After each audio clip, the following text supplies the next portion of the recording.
আসসালামু আলাইকুম, শুভ দুপুর। কেমন আছেন সবাই? আলহামদুলিল্লাহ, আপনাদের দোয়া আমরা ভালো আছি।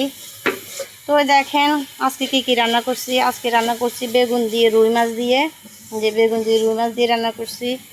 আর চাল কুমড়া দিয়ে বুটের ডাল দিয়ে রান্না করছি। দেখেন তো আজকের রান্নায় আর আরেকটা কথা হয়তো আপনারা বলবেন, মানে আরেকটা রেসিপি করতেছি, আপনারা হয়তো বলবেন যে প্রতিদিন কি এগুলা করা লাগে। তো তারপরে দেখাই আপনাদের কাছে, কারণ আপনাদের কাছে শেয়ার করব বলে তো রান্নাগুলো দেখাই।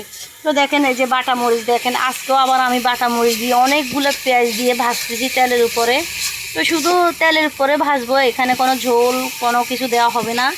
মানে আমি লবণ দিছি আর বাটা মরিচের সাথে তো রসুন একসাথে বাটিয়ে লেছি। তো কী করবো, এগুলো দিয়ে আজকে ভাজবো, একবার শুকনো করে ভাজবো। তো এগুলো দিয়ে ভাত খেতে ঝাল ঝাল করে ভালোই লাগবে।